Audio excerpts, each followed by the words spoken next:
Oi, pessoal, tudo bem? Tudo jóia com vocês?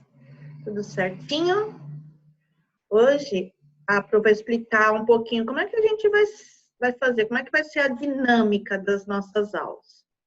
Então, como eu já falei, né, na semana passada, a gente vai deixar de quarta-feira português, para a gente treinar a leitura em voz alta, tá? Matemática, para treinar um pouquinho de cálculo mental, né? Um adulto pode fazer perguntinhas e vocês vão respondendo, fazendo o cálculo mentalmente, tá? Sem usar o papel. Pode ser ainda coisas mais fáceis, né? Quanto que é 3 mais 2? Quanto que é 8 mais 1? E vocês têm que tentar responder assim com uma certa agilidade, tá? Que é para o raciocínio ficar bem rápido. E a gente deixaria história e geografia, né, para quarta-feira. Só que hoje eu vou fazer assim, hoje eu vou dar 2 aulas de história, tá? Para quê? Para a gente poder terminar a matéria, porque senão vai ficar difícil terminar essa matéria, porque tem muito texto, né? Tem bastante coisa para aprender. Então a Pro resolveu fazer isso. Dar 2 aulas de história, tá? E aí a gente termina o caderno hoje, tá bom? Aí a semana que vem já vida normal, com o caderno novo, tá? Então vamos lá, vamos para a aula de história, para a parte 1. Vamos lá? Exploração e descoberta, na página 185. A menininha aí bem brasileira, né? Tá falando assim. Quem nunca quis saber um pouco mais sobre a cidade onde mora, os motivos que levaram à escolha do seu nome, do nome da cidade, né? Quem foram seus primeiros moradores e as pessoas importantes que nela deixaram suas marcas e benfeitorias? Então, a gente vai ficar, o que ela está falando, né? Que todo mundo tem vontade de saber um pouquinho mais sobre a história da sua própria cidade. É como a Pro falou, cada um de nós tem sua história, né? E uma cidade também tem a história dela. Onde é que ficam guardadas as histórias das cidades?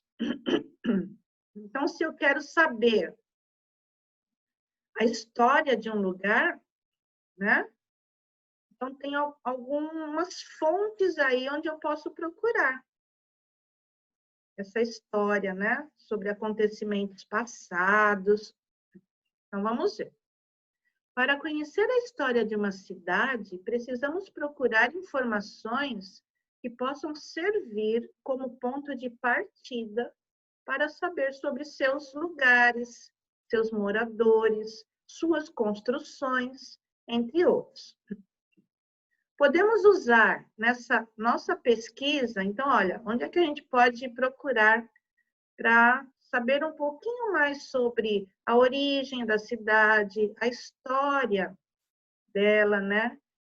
Principalmente de tempos passados, tempos que nós ainda nem vivíamos nessa cidade. Então, a gente pode procurar em fotos, em pinturas, em jornais e revistas, imagens e monumentos, que tem às vezes nas ruas, né, os monumentos, relatos de moradores antigos que viveram, né, essa situação em tempos antigos, objetos pessoais, entre outros. Esses vestígios são chamados fontes.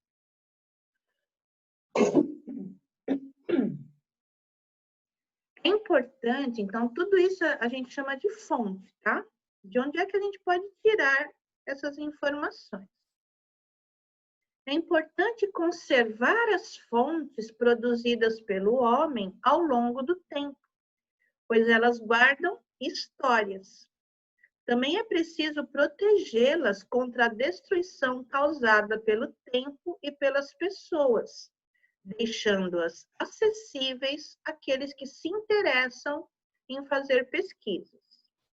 Então, muitas vezes, essas fontes, né, elas estão dentro de museus, por exemplo, né? E aí tem todo um cuidado protegido, quando vai pegar no documento, por exemplo, né, numa revista muito antiga, num jornal muito antigo, os profissionais colocam luva, esses papéis, esses objetos ficam guardados assim dentro de vidros, só para a pessoa olhar, não ficar mexendo, né?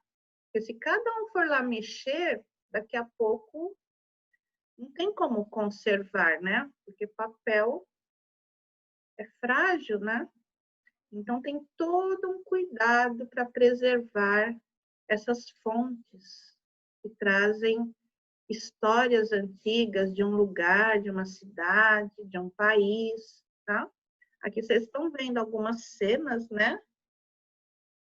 Bem, bem antigas mesmo, né? Olha como que eram as construções, a vestimenta das pessoas, olha como que era a arquitetura, né? A construção da época. Então, em fotos antigas, assim, a gente tem que ficar observando vários fatores para saber como que era a vida nessa época. É bem legal, para quem gosta, né, de conhecer histórias antigas, é bem legal. Então, seguem alguns exemplos de fontes históricas. As fotos, por meio de fotografias, podemos identificar características de uma época, como paisagens, né? Como que eram as paisagens, como que era o tipo de vestimenta, né? Como que as pessoas se vestiam, como que eram os meios de transporte. Olha que legal, gente. Muito legal. Olha onde ficava o motorista, né? Aqui atrás, 2 passageiros. Muito legal esse tipo de transporte, bem antigo, né? As vestimentas também, olha como os menininhos tinham que usar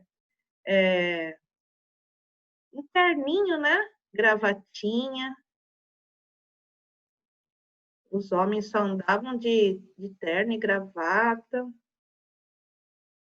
Aqui, olha que interessante perceber que a presença de vegetação, olha como tinha muito mais vegetação, né? Porque tinha muito menos construções, né? Ainda não tinha muitas construções.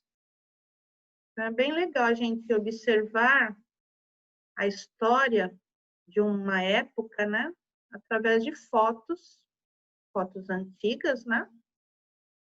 Também dá para fazer essa observação através de pinturas.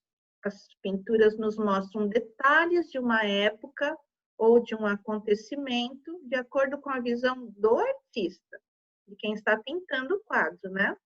Então, esse primeiro quadro, Vista do Rio de Janeiro, com o Mosteiro de São Bento, foi pintado em 1820.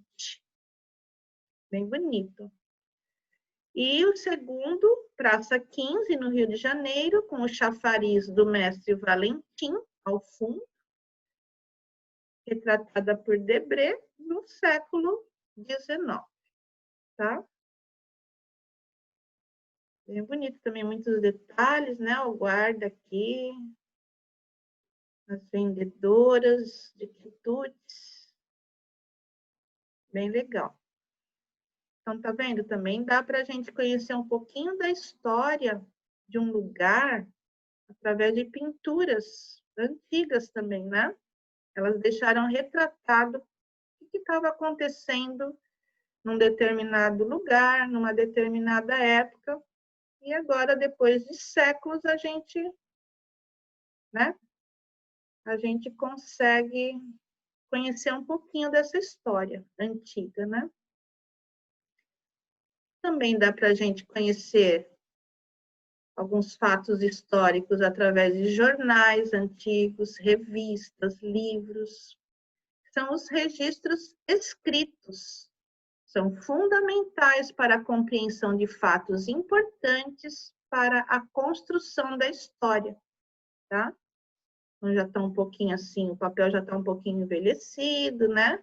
mas ainda dá para ler, se você tivesse ali na frente, né, desses jornais, dessas revistas, ainda daria para ler. Essa revista aqui, por exemplo, é a revista Manchete, de outubro de 1956, bem antigo. Tá vendo por que precisa preservar, né, o papel? Não dá para deixar todo mundo ficar mexendo, senão começa a rasgar, deteriorar, né? Então tem que ficar bem protegido. Se for no caso de um museu, por exemplo, e até quem tem antiguidades assim em casa, também tem que proteger bem. Senão, ela vai se deteriorando, né?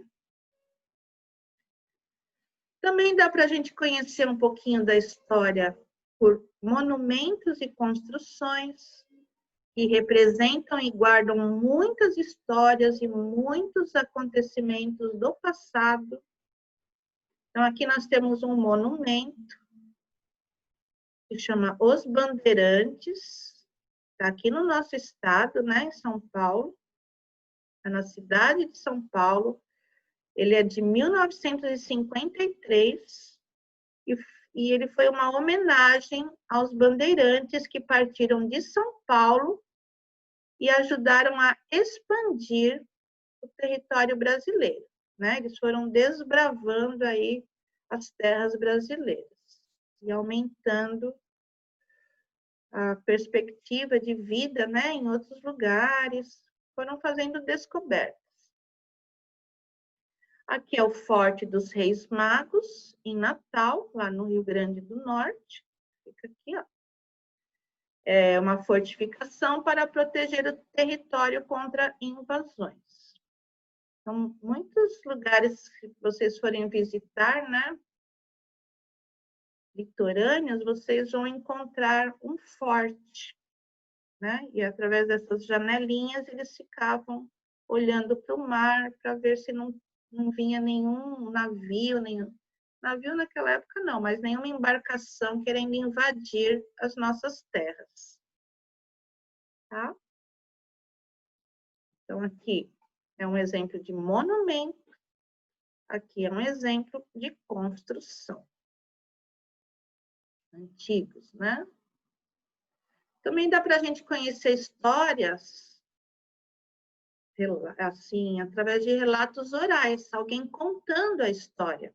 Ou alguém que viveu nessa época antiga e a pessoa ainda está viva, né? E ela tem ainda na memória dela os acontecimentos antigos, ou pessoas que estudaram sobre isso, como é o caso desse índio aqui, do Daniel Munduruku.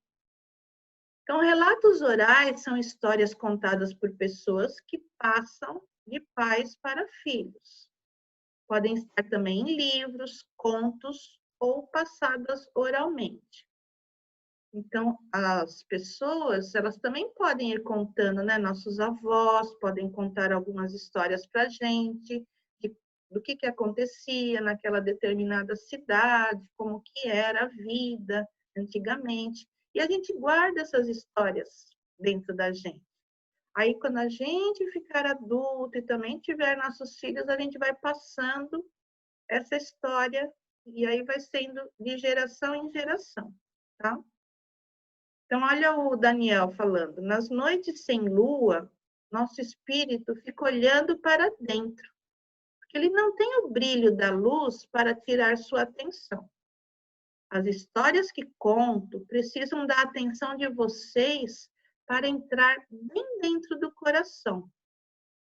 Para nós indígenas, não importa se nas narrativas figuram pessoas ou animais. Todos fazemos parte da mesma teia da vida e ninguém é melhor ou pior. Somos todos importantes para manter o equilíbrio do universo. Bem inteligente ele, olha só. Daniel Munduruku nasceu em Belém, lá no Pará. Passou a infância entre a cidade e a aldeia onde nasceu o seu pai. Ele virou um escritor, ele se formou em filosofia, é licenciado em História e Psicologia, Ele é doutor em educação pela Universidade de São Paulo, a USP. Estudou e se tornou professor. E em seus livros conta muitas histórias sobre o seu povo. Olha que interessante, né? Quem tem vontade de estudar, né? Quem tem vontade de adquirir conhecimento, depois tem vontade de compartilhar aquilo que ele adquiriu, né? Tem vontade de ensinar outras pessoas.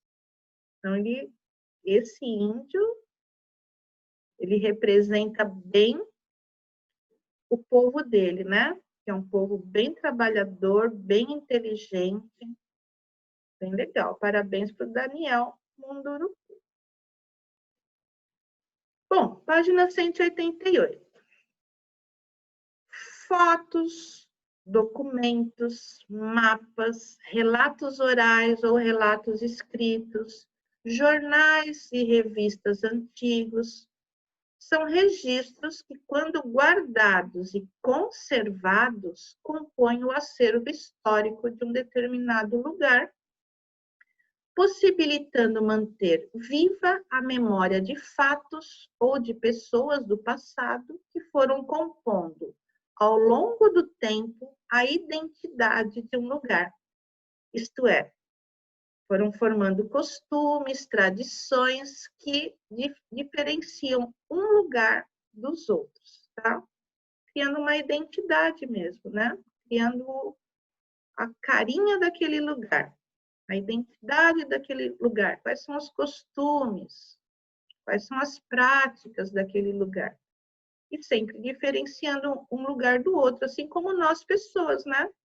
Cada um de nós tem a sua própria história, suas características, suas vivências, e é isso tudo que diferencia uma pessoa da outra, tá? Agora com você. Então, vocês fiquem à vontade para responder e a Pro está dando a sugestão dela. Qual que é a importância dos registros históricos e da preservação de monumentos e construções antigas de uma cidade? Por que é importante? É importante porque esses monumentos, né? Esses registros históricos, essas construções, contam histórias de tempos passados e preservam a memória de um lugar. Aquela memória nunca vai morrer, né? Porque os próprios moradores, os próprios historiadores vão passando essas histórias de geração em geração.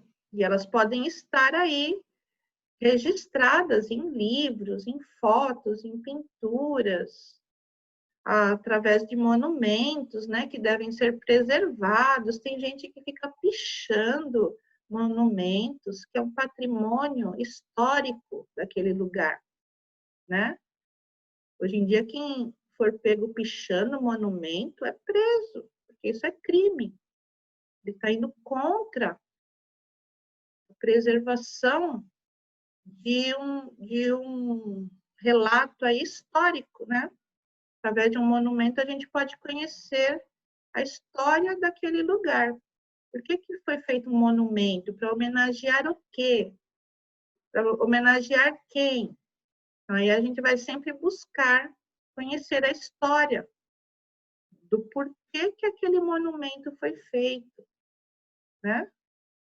E aí também, é claro, a gente precisa ser curioso para querer conhecer essas histórias. Para saber como as pessoas viviam antigamente, podemos investigar fotos e pinturas. Observe e analise cada detalhe da obra de Almeida Júnior. Esse quadro se chama Cena de Família, de Adolfo Augusto Pinto. É uma obra de Almeida Júnior. Tinta a óleo, tá? Sobre tela, e é de 1891. Então, através dessa pintura, a gente percebe como que era a vida de uma família daquela época, tá? Então, eram famílias numerosas, né? Os os pais tinham vários filhos. Aqui até que está pequena essa família para a época, às vezes eram famílias mais numerosas. Aqui temos 1, 2, 3, 4, 5 filhos, né? A mãe ensinando bordado para a filha, o pai está lendo alguma coisa, o filho maior cuidando aqui do filho menor, do irmãozinho, né, menor. Eles gostavam muito de instrumentos musicais, né? Tinham vários quadros na parede, quadros com fotos, vendo? As portas eram bem grandes. Então, aqui tá uma família de uma época bem antiga, como que era a realidade daquela época. Sabendo-se que as fotografias e as pinturas são importantes registros históricos, o que essa cena pode nos dizer sobre os costumes da família retratada há mais de 100 anos? Então, essa família aí é uma família de 100 anos atrás, como que eles viviam. A cena do quadro permite a observação dos costumes de famílias que viveram em outras épocas. Nesse tipo de registro, podemos observar tipos de vestimenta, como que era a roupa, né, deles naquela época, como é que era a constituição da família, né, pai, mãe, filhos, o ambiente onde eles se reuniam, né, na sala, e que atividades praticavam, tá? Mostrou ali naquela cena. Agora, observe essa foto. Se você ainda não conhece pessoalmente esse lugar, com certeza já viu essa imagem em jornais, revistas, televisão. Está localizado na capital brasileira, que é lá em Brasília, né? E é considerada patrimônio artístico nacional. A gente já viu essa cena em outras aulas, né? Patrimônio artístico por causa da arquitetura, tá? Bem bonita, bem diferente. Faça uma pesquisa juntamente com sua professora e conheça um pouco mais sobre esse lugar. Depois pinte os retângulos que contêm as informações corretas. Então, o nome daquele lugar, né? Onde é que ele fica? Fica em São Paulo, fica no Rio de Janeiro, fica em Brasília. Fica em Brasília. Então, esse quadrinho, vocês vão escolher uma cor bem clarinha e vão pintar esse quadrinho inteiro, tá? O nome desse lugar aqui é Palácio Nereu Ramos, mas também é muito conhecido como Congresso Nacional. O nome é República? Não. O nome é Obelisco? Não. E nesse prédio funciona o Poder Legislativo, né? Onde ficam os profissionais que fazem as leis do país, né? Para o nosso país funcionar direitinho. Tem que tentar, pelo menos, né? Tem que levar as coisas a sério. Então, nesse prédio mora o presidente do Brasil? Não. Nesse prédio funciona a prefeitura? Não. Nesse prédio funciona o poder legislativo, tá? Que cria as leis. Página 191. Suas experiências. Patrimônio histórico e cultural. Quando fazemos um passeio pela cidade, podemos observar edifícios, que são prédios, né? Podemos observar casas antigas, praças, ruas, lugares de encontro, monumentos. Algumas dessas construções e alguns desses monumentos podem revelar fatos importantes daquela cidade, daquele povo. E esses fatos, esses monumentos, essas construções que relatam esses fatos, são chamados de marcos de memória. Com eles, podemos fazer ligações entre o passado e o presente e descobrir muitas histórias, né? Então, estão vendo? Essa menininha, ela é uma turista, está conhecendo um lugar e já viu ali um monumento, né? Esse monumento está falando da história daquele lugar, de alguma coisa que aconteceu, pode ser uma homenagem para alguém que tenha sido importante naquela época, tá? Então, tudo isso são conhecidos como marcos de memória. Leia o texto a seguir. Cecília adora viajar e conhecer novos lugares, que é aquela menininha ali. Mas dessa vez resolveu passear pela cidade em que mora, Belém, localizada no Pará, no norte do Brasil. Andou muito, visitou e conheceu diversos lugares. Mas o que mais lhe chamou a atenção foi um monumento à República, localizado no centro de Belém. Cecília descobriu que nesse monumento, construído em homenagem à República do Brasil, estão representadas as figuras de uma mulher, de um homem e de crianças, e que cada uma dessas figuras tem uma história e um significado. Para ela, o passeio pelo centro de Belém foi muito interessante e incentivou-a a conhecer um pouco mais sobre a história de sua cidade. É comum encontrarmos pelos bairros e pelas cidades monumentos e estátuas que prestam homenagem a pessoas ou a acontecimentos do passado que representam fatos importantes da nossa história. Então, é aquilo que a Pro falou. Às vezes a gente se depara com um monumento numa cidade. O monumento sempre traz uma plaquinha com uma breve explicação, né, do que ele está representando. Mas a pessoa que for curiosa, que gostar, né, de pesquisar sobre histórias antigas, aí ela tem que ir naquelas fontes, né, históricas e pesquisar um pouquinho mais, ou sobre aquele monumento, ou sobre aquela cidade. Então, isso depende da curiosidade da pessoa, do quanto ela quer aprender, né, um pouquinho mais sobre aquele assunto. Então, vamos conhecer alguns deles. Aqui é um monumento à independência, em São Paulo, no bairro de Ipiranga, em São Paulo, local onde ocorreu a Declaração da Independência do Brasil. Então, aqui está o Monumento da Independência, que é um registro desse fato histórico, né?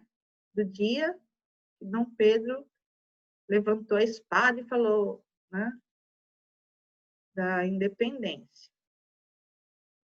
Então, tá vendo? Eles representaram essa parte da história do nosso país com esse monumento. Lá pertinho do Museu do Ipiranga.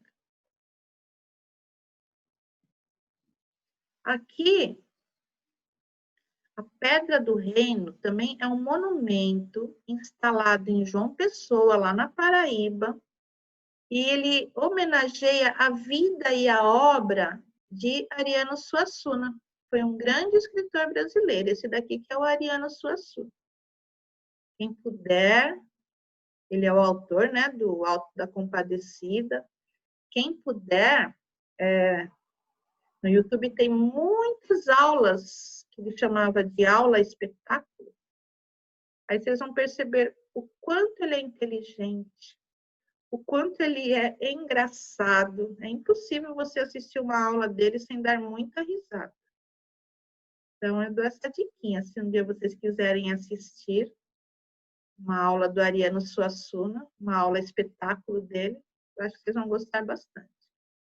Então, aqui é mais um monumento, tá vendo? Esse monumento ele já é uma homenagem a uma pessoa. Homenagem merecida. Aqui é um monumento ao imigrante, que fica lá em Vitória. Monumento ao imigrante, localizado em Vitória, no Espírito Santo. É uma forma de valorizar a grande contribuição italiana na história capixaba. Tá vendo? Aqui já estão homenageando um povo, né? Os imigrantes que vieram da Itália e contribuíram aí para a formação desse lugar, dessa cidade. Bem legal também, tá vendo? É mais uma homenagem. Os monumentos espalhados pelo Brasil e pelo mundo foram construídos com a finalidade de servirem como registros que destacam a importância de fatos ou pessoas na história de um certo lugar.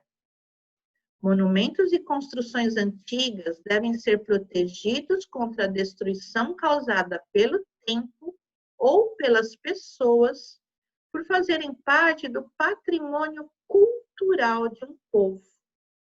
Tá? Aqui eu pus só para ilustrar o Centro Histórico de Salvador, né? Pelourinho. Então, tá vendo como a gente tem que preservar tudo isso para poder contar a história de um povo, né? Para as gerações futuras? Assim como nós estamos vendo a história 100 anos, né?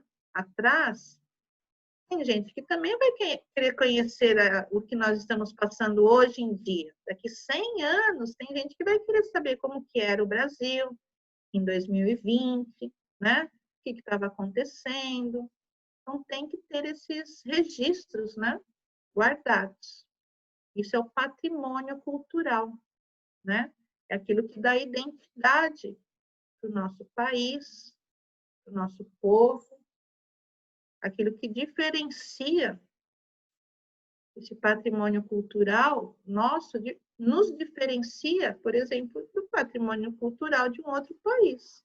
Cada um, né, com as suas vivências, com as suas experiências, com as suas práticas. Então, é isso que a gente tem que preservar. Fazendo isso, a gente está preservando a história, a memória de um povo e de um local.